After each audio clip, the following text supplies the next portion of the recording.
Allez, c'est parti pour une nouvelle interview Gestion de fortune. Je suis avec Christophe Hernandez. Christophe, bonjour. Bonjour Frédéric. Christophe, vous êtes le directeur commercial relations partenaires chez Fidelity. On est ensemble parce que votre actualité, c'est que vous avez un de vos fonds, le Target 2020, qui arrive à son terme. Il va être remboursé et il va être remplacé par un nouveau fonds Target, le 2055. Donc ça, c'est quand même du long terme. C'est quoi ces fonds Target? C'est des fonds à horizon, c'est des fonds pour préparer la retraite, c'est ça? Exactement. L'histoire de ces fonds, c'est justement pour préparer la retraite, en effet. Alors, le 2020 arrive à échéance, il est 100% cash aujourd'hui, il a fait son chemin pour nos clients qui l'ont détenu. D'accord. Et en effet, comme il fait partie d'une gamme qui est composée de plusieurs fonds, tous avec des échéances de 5 ans, 2025, 2030, Ça roule. 2035, exactement, ça roule. Le mécanisme, je rappelle, c'est sur un fonds Target, au début, je suis en action, Oui. et puis progressivement, la part action est réduite au profit d'une part obligataire pour sécuriser le portefeuille, c'est ça? Exactement, ça va même plus loin, ça finit même en cash. L'objectif est de préserver ce qu'on a réalisé comme performance dans le temps. Ouais. Alors au départ, on est 100% action, donc international, diversifié, où on est en fonds de pool. Donc c'est pas un fonds de fonds, c'est des fonds où on va chercher des stratégies de Fidelity au sein de cette poche Target. Et puis ensuite, on sécurise avec une poche obligataire, puis on vient totalement sécuriser avec du cash.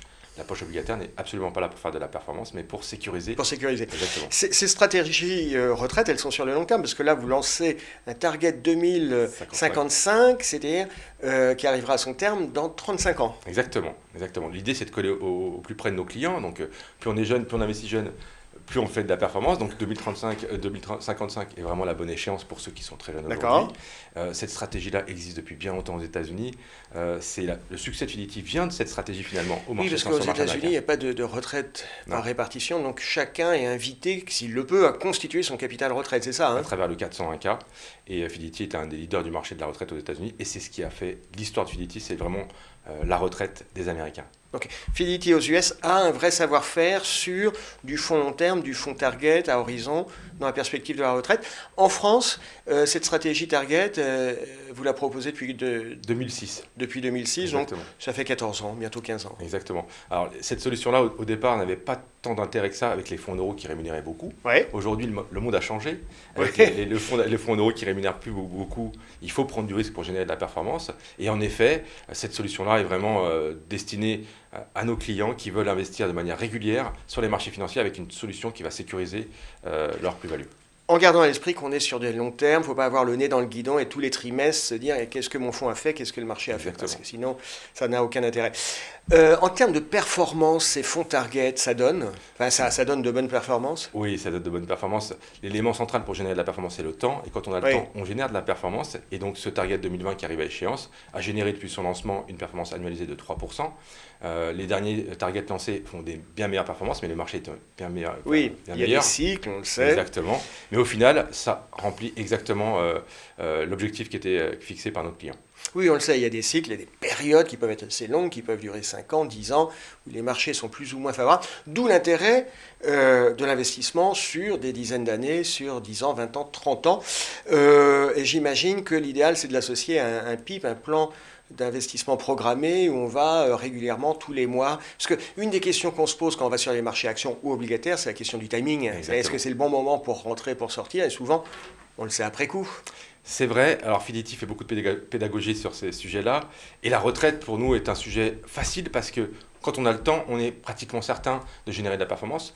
Je vous invite à aller sur fidelity.fr, il y a des outils pédagogiques qui vous Très montrent... bien, une petite page de pub. Exactement, non, mais vraiment il y a des outils pédagogiques. Plus on reste investi, plus on est sûr de ne pas perdre d'argent. Voilà. Et quand on investit régulièrement, la question du market timing se pose moins, parce qu'il y a des moments, certes on aura investi sans doute pas sur la bonne période, mais à d'autres moments, on aura investi sur la bonne période.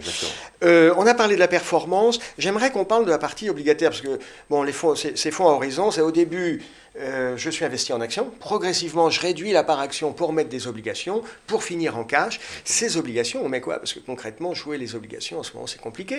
Alors c'est vrai que ça peut être un sujet. Dans le cadre de cette solution-là, c'est vraiment de l'obligation court terme, très bien notée. L'idée n'est pas de faire de la performance, mais de préserver le capital. À titre d'exemple, nous avons un fonds chez Fidelity qui s'appelle Euro Short Term Bond, Ouais. SRRI 2, très défensif, qui génère des performances régulières, solides, avec des limitations de la baisse très fortes. Et c'est une expertise vraiment de gérer les obligations. Et Fidelity vous n'êtes pas sans le savoir, est un acteur majeur sur beaucoup de classes d'actifs, dont l'obligataire. Ouais. Euro short term, on comprend que c'est investi en euros, enfin en zone euro sur l'obligation d'État. Short term, donc avec des durations courtes, ce qui veut dire qu'on est désensibilisé par rapport à un risque de remontée des taux. Exactement. Et effectivement, c'est une vraie expertise que de gérer de l'obligataire dans des périodes qui sont un petit peu compliquées. Tout à fait. Dernière question, commercialement, ces fonds à horizon, je vais pas dire ça se vend bien, mais quelle est l'appétence des investisseurs pour ce type de fonds? Grandissant, on peut le dire, il est vraiment grandissant. Depuis le lancement de ces produits, on voit un grand succès auprès des courtiers. C'est simple, c'est efficace, c'est clé en main. Les gens n'ont pas à se préoccuper, comme vous l'avez dit, du market timing, quand est-ce qu'il faut sortir. C'est géré par un acteur majeur du marché. C'est vraiment très solide et vraiment les clients sont satisfaits. Bon, c'est très clair. Christophe Hernandez, merci d'avoir été avec nous. Merci Frédéric. Et à très bientôt. À bientôt.